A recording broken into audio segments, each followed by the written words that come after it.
Le cri de Madame Rousseau résonna dans toute la villa comme un coup de fouet. « Espèce de moins que rien. Tu as osé toucher mon collier avec tes mains sales. » La gifle claqua si fort que Léa sentit le goût du sang envahir sa bouche. Elle tomba à genoux sur le marbre froid, sa main tremblante pressée contre sa joue brûlante. Les larmes qu'elle retenait depuis des mois menaçaient enfin de déborder, mais elle refusait de leur donner cette satisfaction. « Pardon, madame. Je voulais juste le nettoyer, » murmura-t-elle, les yeux baissés vers le sol qu'elle avait frotté pendant 3 heures ce matin-là. Autour d'elle, les autres domestiques détournèrent le regard. Personne n'osait intervenir. Personne ne le faisait jamais. Dans cette demeure opulente du 16e arrondissement de Paris, avec ses lustres en cristal et ses tapis persans, Léa Moreau n'était qu'une ombre. Une présence invisible qu'on convoquait d'un claquement de doigts et qu'on humiliait sans conséquence. Le nettoyer. Le rire de Madame Rousseau était glacial, cruel. Avec quoi? Ton haleine de pauvre? Regarde-toi. Tú pues la misere. Elle se tourna vers son mari, Monsieur Rousseau, qui sirotait son cognac dans le salon adjacent, parfaitement indifférent à la scène. « Chérie, je ne comprends pas pourquoi tu as insisté pour garder cette chose. Elle est laide, stupide et complètement inutile. » Thomas Rousseau, homme d'affaires prospère et respecté dans tout Paris, ne leva même pas les yeux de son journal financier. « Fais ce que tu veux, Véronique, tant qu'elle ne me dérange pas. » Léa ravala la boule dans sa gorge. Elle avait 23 ans, mais en paraissait 30. Ses mains étaient crevassées par l'eau de Javel, ses cheveux ternes tirés en arrière, ses vêtements d'ancien uniforme trop grands pendaient sur son corps amaigri. Elle travaillait ici depuis 5 ans, depuis la mort de sa mère d'un cancer qu'elle n'avait jamais eu les moyens de soigner correctement. « Deb out, aboya Véronique. Et va me chercher mon thé. Pas cette horreur que tu as préparée ce matin. On aurait dit de l'eau de vaisselle. » Léa se releva péniblement. Ses genoux portaient déjà les bleus des humiliations précédentes. Elle se dirigea vers la cuisine, la tête haute malgré tout, ce petit reste de dignité qu'elle refusait d'abandonner. Dans la cuisine immaculée, plus grande que l'appartement où elle avait grandi, elle croisa Margot, la cuisinière, la seule personne qui lui témoignait un semblant de gentillesse. « Ma petite. » Margot secoua la tête, les yeux brillants de pitié. « Tu ne peux pas continuer comme ça. Ils vont finir par te briser. »« Je n'ai nulle part où aller, » répondit Léa d'une voix éteinte. « Pas de diplôme, pas de famille, pas de référence.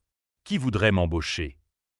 N'importe qui serait meilleur que ces monstres. » Léa ne répondit pas.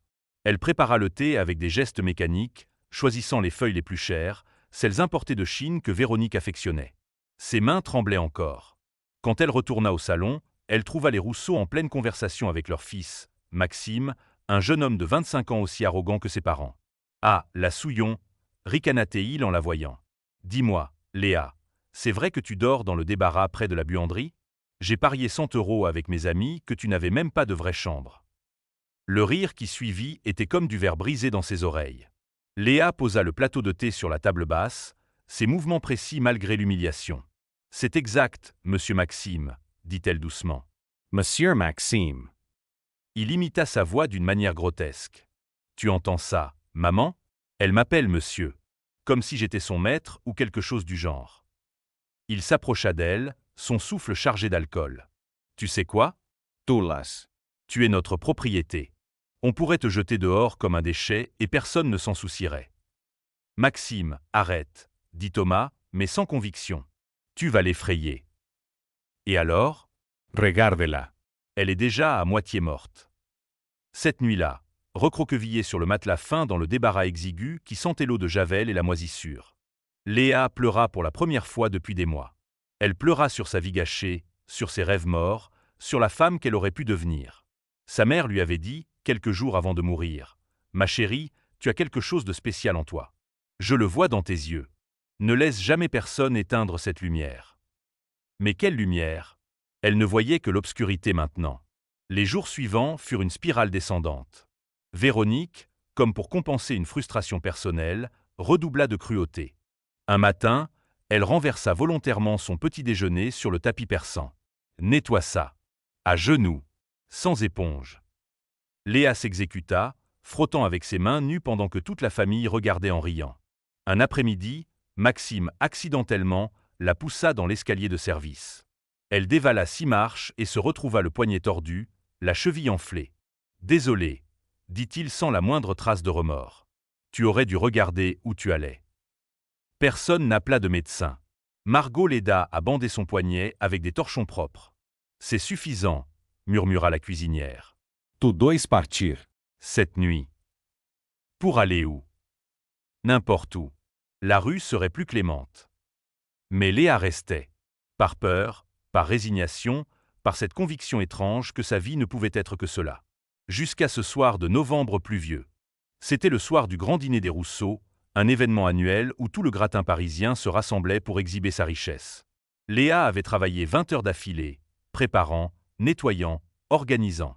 Elle n'avait rien mangé depuis le matin. Alors que les invités riaient et buvaient du champagne à 300 € la bouteille dans le salon, Léa montait l'escalier de service avec une pile de serviettes propres. La fatigue la submergea. Ses jambes cédèrent. Elle trébucha. Les serviettes tombèrent en cascade par-dessus la rampe, atterrissant directement sur la table du buffet en contrebas. Sur les canapés au foie gras. Sur la robe haute couture de l'épouse du ministre.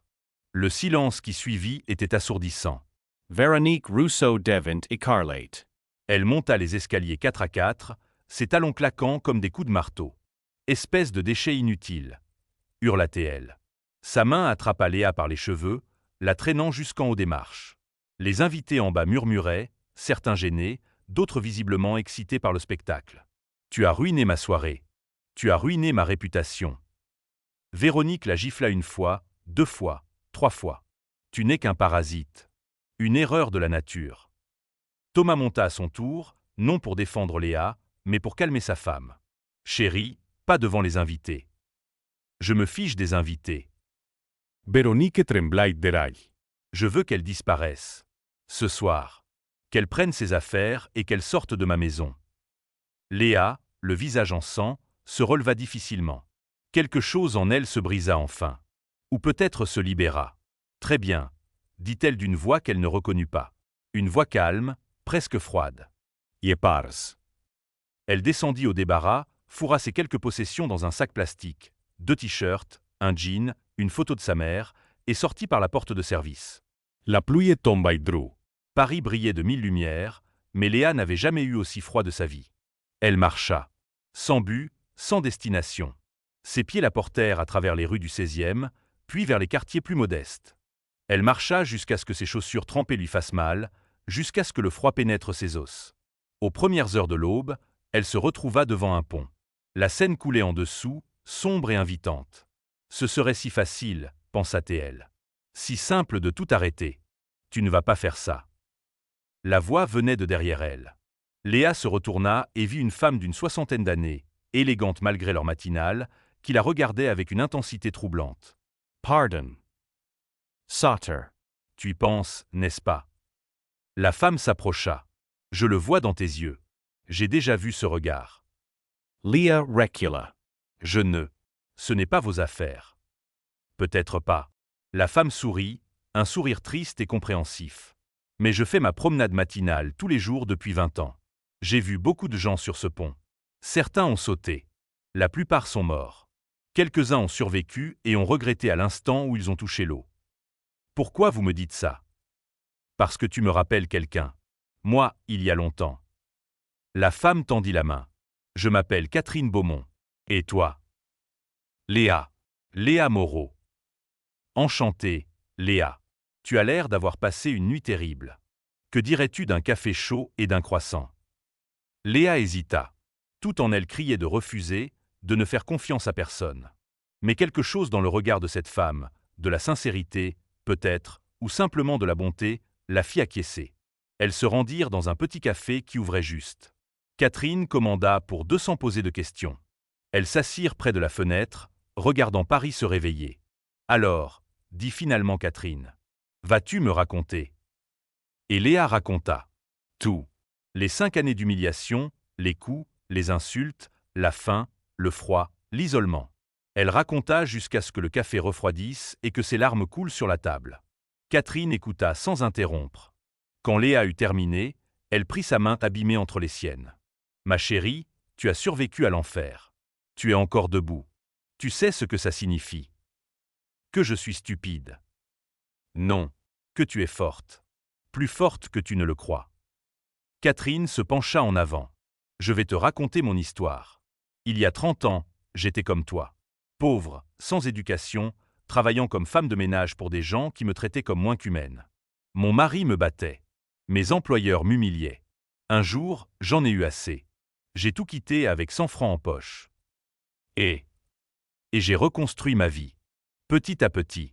J'ai pris des cours du soir. J'ai appris l'anglais, puis l'informatique. J'ai travaillé dur, plus dur que jamais.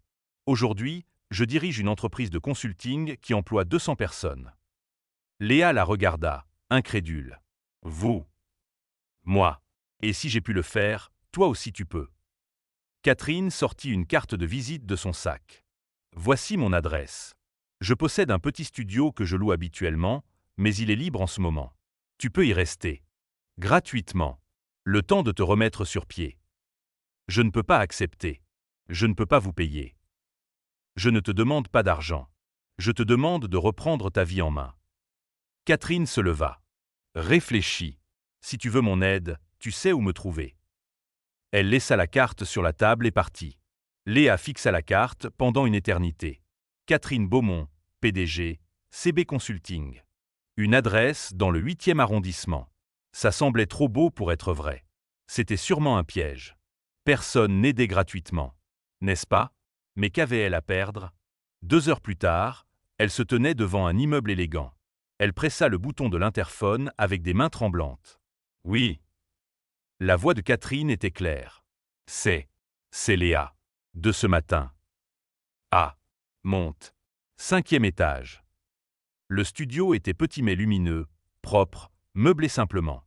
Pour Léa, habituée au débarras sombre, c'était un palais. Catherine lui donna un trousseau de clés, des vêtements propres, de l'argent pour l'épicerie. Repose-toi aujourd'hui. Demain, nous parlerons de ton avenir. Cette nuit-là, Léa dormit dans un vrai lit pour la première fois depuis des années. Elle pleura jusqu'à l'épuisement, mais c'était des larmes différentes. Pas de désespoir. De soulagement. Le lendemain, Catherine revint avec un plan. Tu es intelligente, Léa. Je l'ai vu immédiatement. Tu parles bien, tu observes, tu comprends. Ces qualités sont rares. Elle posa des brochures sur la table. Je vais payer ta formation. Commerce, management, langue. Tu vas étudier. Tu vas apprendre. Et dans quelques années, tu travailleras pour moi. Pourquoi faites-vous ça? Catherine sourit tristement. Parce que personne ne l'a fait pour moi. J'ai dû me battre seule. Si je peux faciliter le chemin de quelqu'un d'autre, pourquoi ne pas le faire? Je vous rembourserai. Chaque centime. Je sais. Mais pas avec de l'argent. Avec ta réussite. C'est tout ce que je demande. Les mois suivants furent les plus difficiles et les plus enrichissants de la vie de Léa. Elle s'inscrivit à des cours intensifs le jour et étudiait la nuit. Elle apprit l'anglais, l'espagnol, la comptabilité, le marketing. Elle dévora des livres sur le management, la finance, l'entrepreneuriat. Catherine lui donna un travail à temps partiel dans son entreprise. Simple au début, classement de documents, réponse aux emails, mais qui lui permit d'observer, d'apprendre le fonctionnement d'une vraie entreprise. Unam passa. Léa obtint son diplôme de commerce avec mention. Elle parlait couramment anglais maintenant. Elle avait même appris les bases du mandarin. « Tu progresses plus vite que quiconque j'ai jamais vu », dit Catherine un jour, impressionnée. « Tu as faim de savoir. C'est précieux. »« J'ai rattrapé du temps perdu, » répondit Léa. Elle avait changé physiquement aussi. Ses cheveux avaient repoussé, brillants et sains. Son visage avait repris des couleurs. Elle se tenait droite maintenant, confiante. Les cicatrices étaient toujours là, sur ses mains, dans son cœur, mais elles ne la définissaient plus. 2 ans après sa fuite, Léa était devenue manager junior chez CB Consulting. Elle gérait une équipe de 5 personnes et impressionnait les clients par son intelligence vive et son éthique de travail acharnée. Mais elle n'avait pas oublié. Comment pourrait-elle? Chaque nuit, elle rêvait encore du débarras, des gifles, des rires cruels. « Tu dois les oublier », lui conseilla Catherine. « Les Rousseau ne méritent pas une seconde de plus de tes pensées. »« Je ne peux pas. Pas encore. » Catherine la regarda longuement. La vengeance. La justice. Il y a une différence. Oui, je ne veux pas leur faire mal. Je veux leur montrer qu'ils avaient tort. Que j'étais quelqu'un. Que je suis quelqu'un. Catherine hocha lentement la tête. Alors montre-leur. Mais en réussissant, pas en te rabaissant à leur niveau. 3 mois plus tard, Une opportunité se présenta. Léa, viens dans mon bureau, appela Catherine un matin. Quand Léa entra, elle trouva Catherine avec un sourire mystérieux. J'ai quelque chose pour toi. Un client potentiel. Une grosse entreprise qui cherche une refonte complète de sa stratégie marketing. Si nous décrochons ce contrat, ça représente plus de 2 millions d'euros pour nous. C'est fantastique. Qui est le client? Catherine tourna son écran d'ordinateur. Russo Industries. Le sang de Léa se glaça. Non, murmura Catherine en voyant son expression. Ce n'est pas ce que tu penses. Je ne savais pas quand j'ai accepté le rendez-vous. Leur nom n'est apparu dans les documents que ce matin. Elle ferma le fichier. Je vais refuser. Il y a d'autres clients. Léa resta silencieuse un long moment, son cœur battant à tout rompre. Non, dit-elle finalement. Acceptes. Leah. Je suis prête. Elle redressa les épaules. Envoyez-moi à cette réunion. Tu es sûr. Absolument. Le rendez-vous était fixé pour la semaine suivante. Léa passa chaque heure à se préparer, révisant les finances de Rousseau Industries, leur campagne précédente, leurs faiblesses. Elle apprit que l'entreprise était en difficulté. Les mauvaises décisions de Thomas Rousseau avaient fait chuter les actions de 40%. Il cherchait désespérément une solution. Le jour J arriva. Léa se regarda dans le miroir. Elle portait un tailleur Chanel noir, des talons Louboutin, ses cheveux étaient coiffés en un chignon élégant. Elle ressemblait à ces femmes puissantes qu'elle voyait autrefois dans les magazines que Véronique laissait traîner. « Tu es magnifique », dit Catherine qui l'accompagnait. « Et brillante. Montre-leur. » Elles arrivèrent au siège de Rousseau Industries en Rolls-Royce. Catherine avait insisté. Le bâtiment était impressionnant, tout en verre et acier. Dans la salle de conférence, Thomas Rousseau les attendait avec son équipe. Il ne reconnut pas Léa immédiatement. Pourquoi le ferait-il? Pour lui, elle n'avait jamais été qu'un meuble. « Monsieur Rousseau, » dit Catherine en serrant sa main. « Je vous présente ma meilleure consultante, Mademoiselle Moreau. Elle dirigera ce projet si nous parvenons à un accord. » Thomas serra la main de Léa avec un sourire professionnel. « Enchanté, mademoiselle. » Il s'arrêta. Ses yeux s'écarquillèrent. « Léa. »« Bonjour, monsieur Rousseau, » dit-elle d'une voix calme et professionnelle. « Heureux de vous revoir. » Il devint blanc comme un linge. « Yeah. »« Comment. » »« Vous semblez surpris. N'avons-nous pas rendez-vous pour discuter de la stratégie marketing de votre entreprise? Thomas se racla la gorge, essayant de reprendre contenance. « Bien sûr. Oui. Asseyez-vous. » La réunion commença. Léa présenta son analyse avec une précision chirurgicale. Elle démonta chaque erreur, chaque faiblesse de leur stratégie actuelle et proposa des solutions innovantes que même l'équipe de Thomas dut reconnaître comme brillantes. « Votre problème, » dit-elle en regardant Thomas droit dans les yeux, « c'est que vous avez toujours sous-estimé les gens. Vous ne voyez pas le potentiel. Vous ne voyez que la surface. » Thomas transpirate. « Yeah. »« Nous avons besoin de réfléchir à votre proposition. » Bien sûr. Prenez votre temps. Léa s'éleva. Vous avez mes coordonnées. Dans l'ascenseur, Catherine éclata de rire. Tu l'as détruit. Tu as vu sa tête. Léa sourit, mais son cœur battait toujours la chamade. C'était plus dur que je ne pensais. Tu as été parfaite. 2 jours plus tard, Thomas Rousseau appela personnellement pour accepter leur offre. Ils n'avaient pas le choix. CB Consulting était leur meilleure chance. Le projet dura 6 mois. 6 mois pendant lesquels Léa se rendit régulièrement au siège de Rousseau Industries. Chaque fois, elle arrivait dans sa voiture de fonction, élégante et professionnelle. Chaque fois, Thomas semblait diminuer un peu plus. Un jour, elle croisa Véronique dans le hall. L'épouse de Thomas était venue déjeuner avec lui. « Véronique la fixa. Voce ve. »« C'est impossible. Tu es. » Léa Moreau, directrice de stratégie chez CB Consulting, dit Léa en tendant sa carte. Enchanté. Mais Comment. Comment ai-je survécu après que vous m'ayez jeté dehors comme un déchet? C'est votre question. Léa surat dausement. Disons simplement que j'ai trouvé des gens qui ont vu ce que vous étiez incapable de voir. Véronique Devant Écarlate. Tu n'es qu'une. Attention à ce que vous allez dire, Madame Rousseau. Nous sommes dans un cadre professionnel maintenant. Et je pourrais vous poursuivre pour harcèlement. Verónica partita en tromba, humiliée. Les semaines passèrent.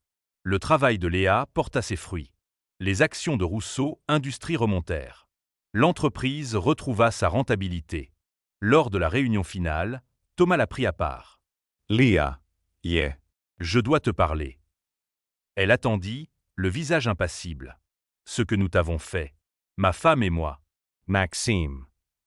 Il semblait chercher ces mots, quelque chose qu'il n'avait probablement jamais fait de sa vie. C'était impardonnable. Oui, ça l'était. Je voudrais. Est-ce que je peux faire quelque chose? Léa le regarda longuement.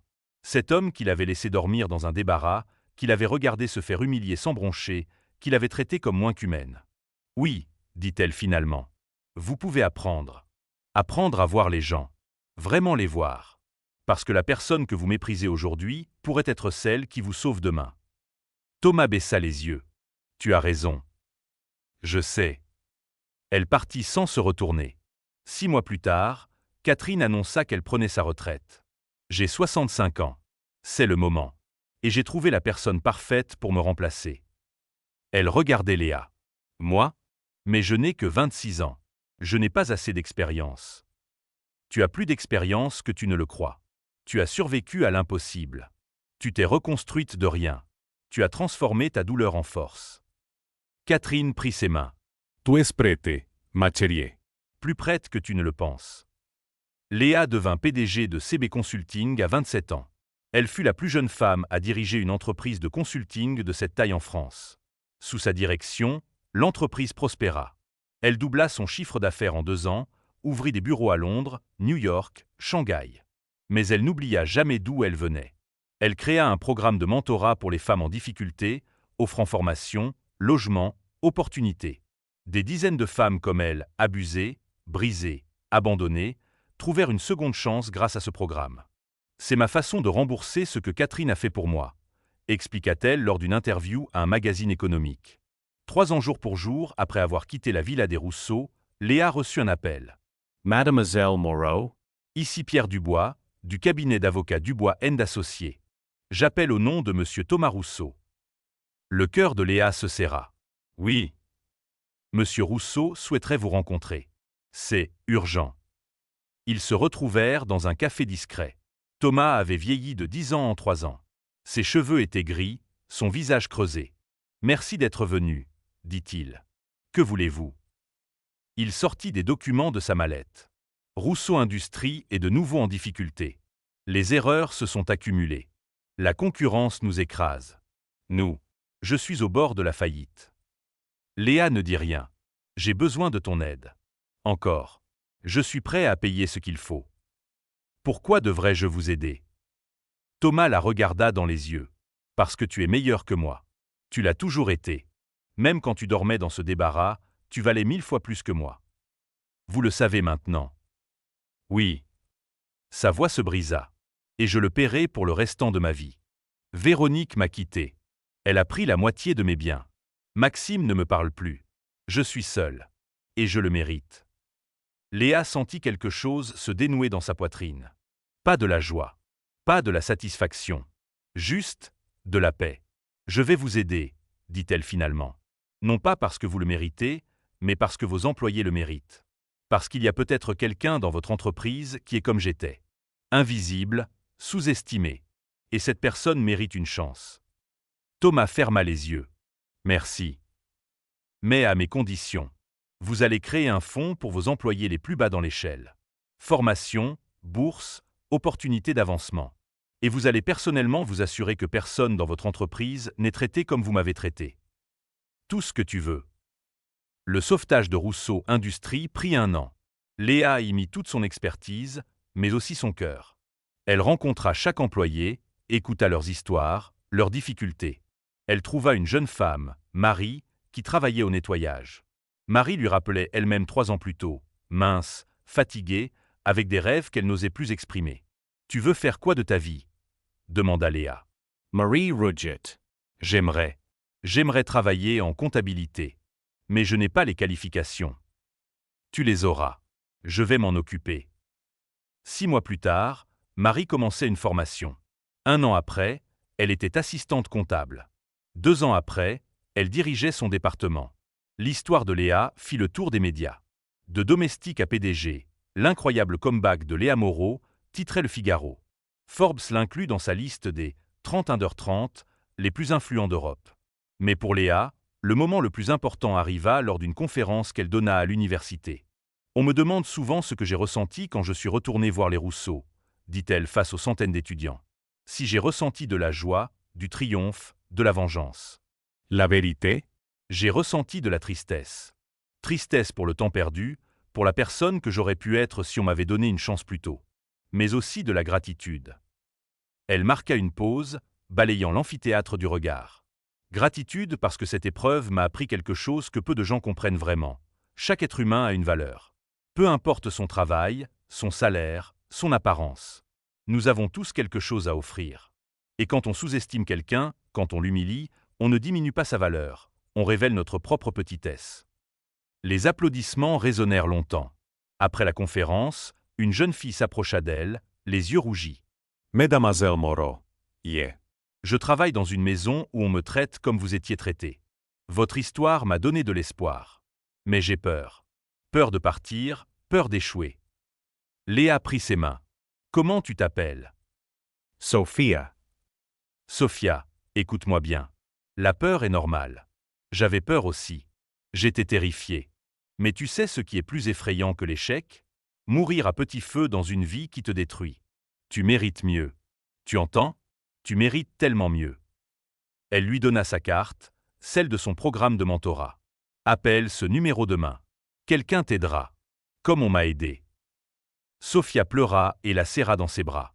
Merci. Merci infiniment. Les années passèrent. Léa construisit un empire, non pas de richesse, mais d'opportunités. Son programme de mentorat s'étendit à toute l'Europe, puis au-delà. Des milliers de femmes trouvèrent leur chemin grâce à elle.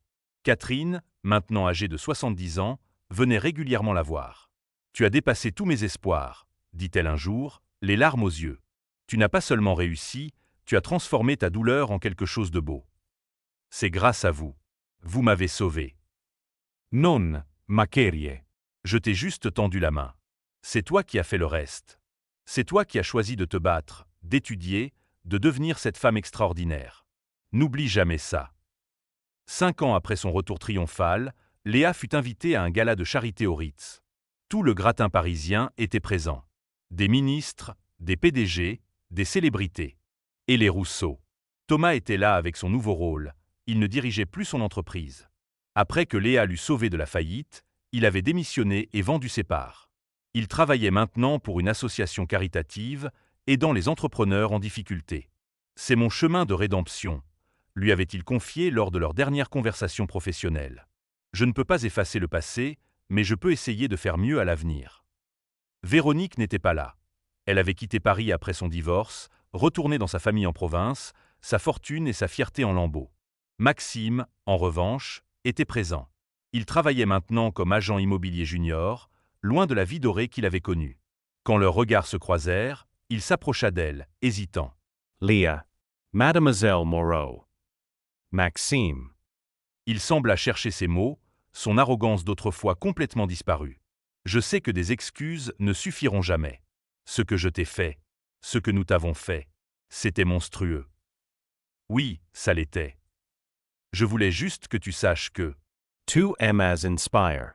voir ta réussite, comprendre à quel point j'avais tort. Ça m'a changé.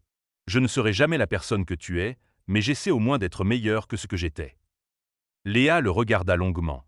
Elle vit un homme brisé par ses propres erreurs, essayant maladroitement de se reconstruire. « Continue d'essayer, » dit-elle simplement. « C'est tout ce qu'on peut faire. » Plus tard dans la soirée, alors qu'elle se tenait sur le balcon dominant les lumières de Paris, Thomas la rejoignit. « Je peux » demanda-t-il en désignant l'espace à côté d'elle.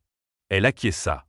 Ils restèrent silencieux un moment, regardant la ville scintiller. « Tu sais ce qui me hante le plus » dit finalement Thomas. « Ce n'est pas d'avoir perdu ma fortune ou ma femme. C'est de réaliser combien de temps j'ai vécu sans vraiment voir les gens. Combien de personnes j'ai blessées par mon indifférence. Et maintenant, j'essaie de voir. Vraiment voir. C'est plus difficile que de diriger une entreprise, tu sais. Voir l'humanité en chacun. Mais c'est aussi plus important. » Léa hocha la tête. « Vous apprenez. C'est déjà quelque chose. Grâce à toi. Tu aurais pu te venger. Détruire ce qui me restait. Au lieu de ça, tu m'as sauvé et tu m'as donné une leçon que je n'oublierai jamais. Je ne l'ai pas fait pour vous. Je l'ai fait pour la personne que je suis devenue. La vengeance aurait été facile, mais elle m'aurait diminué. J'ai choisi d'être meilleur que ça. Thomas la regarda avec quelque chose qui ressemblait à de l'admiration. Tú es extraordinaire. Tu l'as toujours été. Je regrette juste de ne pas l'avoir vu quand ça comptait. Après qu'il fut parti, Léa resta seule sur le balcon. Elle pensa à cette nuit, 5 ans plus tôt, où elle avait erré sous la pluie, brisée et désespérée. Elle pensa au pont, à Catherine, à chaque moment qu'il avait amené ici. Son téléphone vibra. Un message de Sophia, la jeune fille de la conférence. « Mademoiselle Moreau, je voulais vous remercier. J'ai démissionné de cette maison. J'ai commencé la formation que votre programme m'a offerte. Pour la première fois depuis des années, j'ai de l'espoir. Vous m'avez sauvé la vie. Je ne l'oublierai jamais. » Léa sourit, les larmes aux yeux. C'était pour ça. Tout ça, la douleur, la lutte, la reconstruction, c'était pour ça.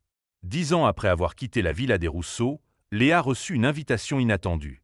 Thomas Rousseau organisait une conférence sur l'éthique en entreprise et souhaitait qu'elle y participe comme intervenante principale.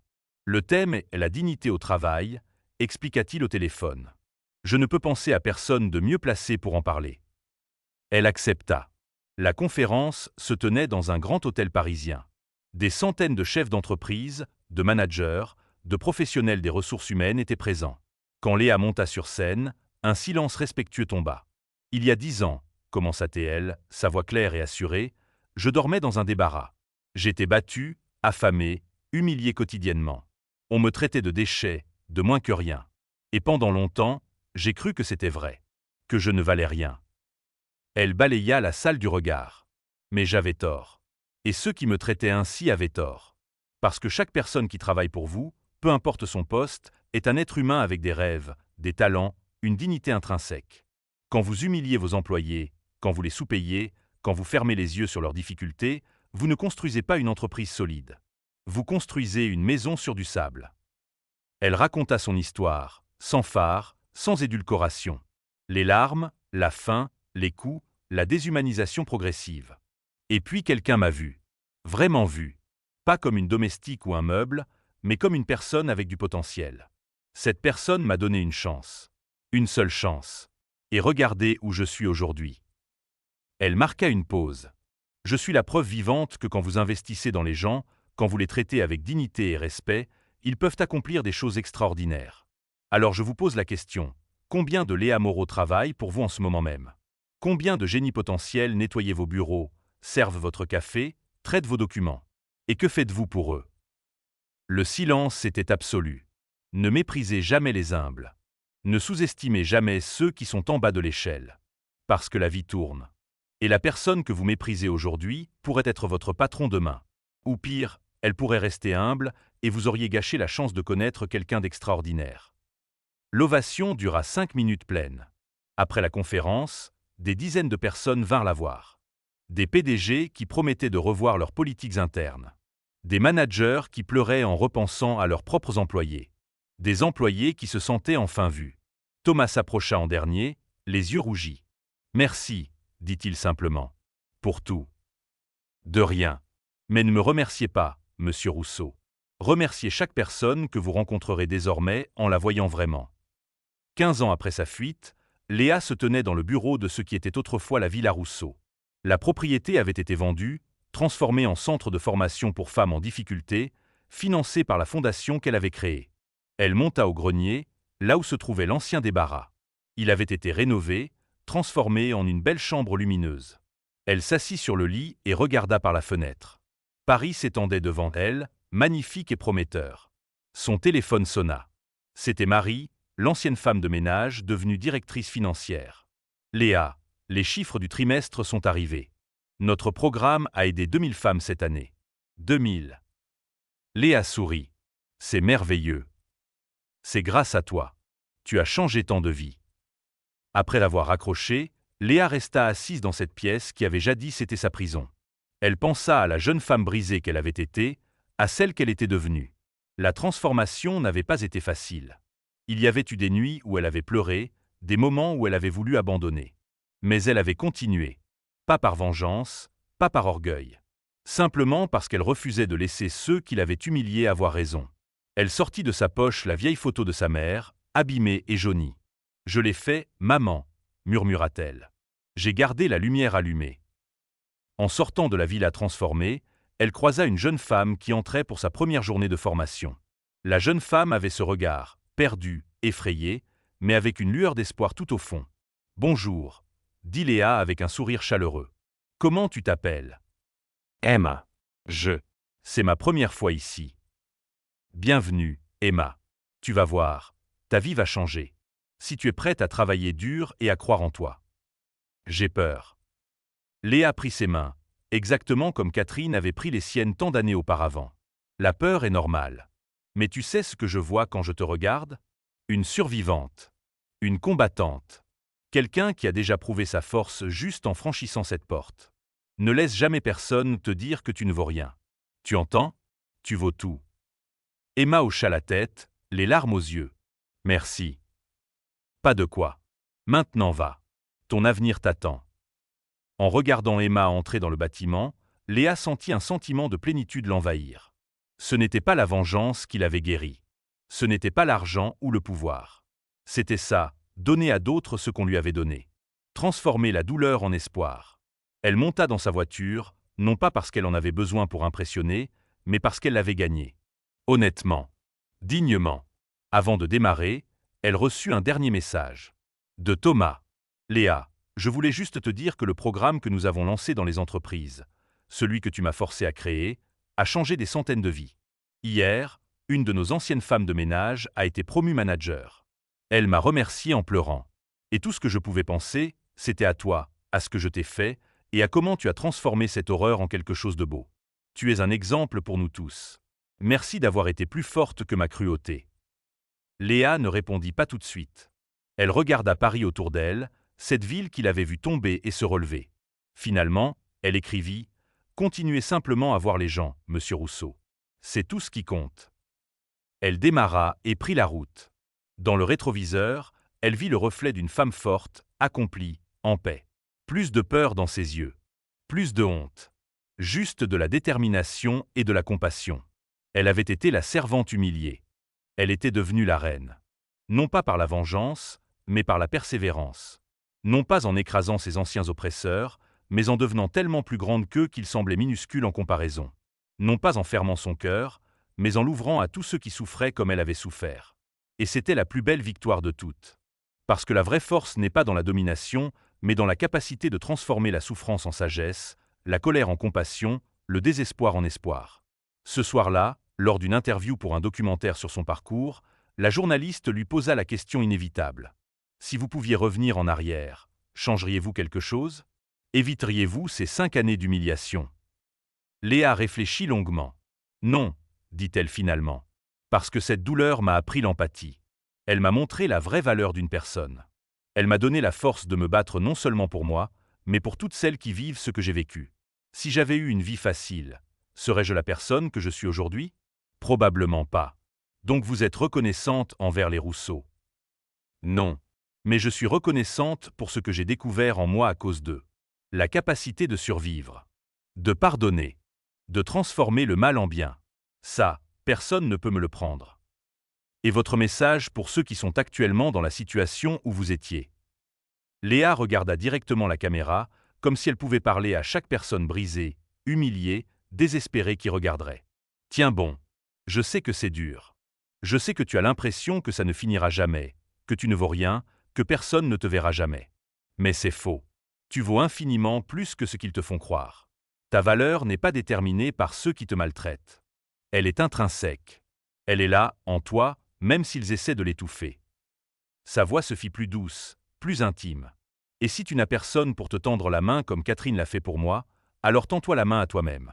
Fais un pas, un seul, puis un autre. Étudie, apprends, grandis, même si c'est dans le secret, même si personne ne te voit. Parce qu'un jour, tu sortiras de cette obscurité. Et ce jour-là, tu brilleras si fort que ceux qui t'ont sous-estimé seront aveuglés. Elle marqua une pause. Ne cherche pas la vengeance. Cherche l'excellence. Ne deviens pas meilleur qu'eux. Deviens meilleur que ce qu'ils t'ont fait croire que tu pouvais être. C'est la plus belle revanche qui soit. Et un dernier message. Léa sourit, ce sourire qui avait illuminé tant de conférences, inspiré tant de femmes. Ne méprise jamais les humbles. Parce que la vie tourne. Toujours. Et la personne que tu écrases aujourd'hui pourrait te sauver demain. Ou devenir quelqu'un de si extraordinaire que ton nom sera oublié tandis que le sien brillera dans l'histoire. Traite chaque personne avec dignité. Non pas parce que tu as peur de qui elle pourrait devenir, mais parce que c'est ce que signifie être véritablement humain. Le documentaire se termina sur une image de Léa marchant dans les rues de Paris, confiante et libre, tandis que sa voix concluait. Je m'appelais Léa Moreau. J'étais invisible. On me traitait de déchet. Aujourd'hui, je dirige une entreprise de consulting international et une fondation qui a changé des milliers de vies. Non pas parce que je suis spécial, mais parce que j'ai refusé de croire ceux qui disaient que je ne l'étais pas. Et si moi je l'ai fait, n'importe qui peut le faire. Il suffit d'un premier pas, d'une main tendue, d'un refus d'abandonner. La vie tourne. Toujours. Assurez-vous d'être du bon côté quand elle le fera. L'écran devint noir. Et quelque part, dans un débarras sombre d'une villa luxueuse, une jeune femme humiliée regardait ce documentaire sur son téléphone cassé, les larmes coulant sur ses joues, mais pour la première fois depuis longtemps, un petit espoir naissant dans son cœur. Parce que si Léa Moreau l'avait fait, peut-être qu'elle aussi le pourrait. Et c'était exactement le message que Léa avait voulu transmettre. La roue tourne.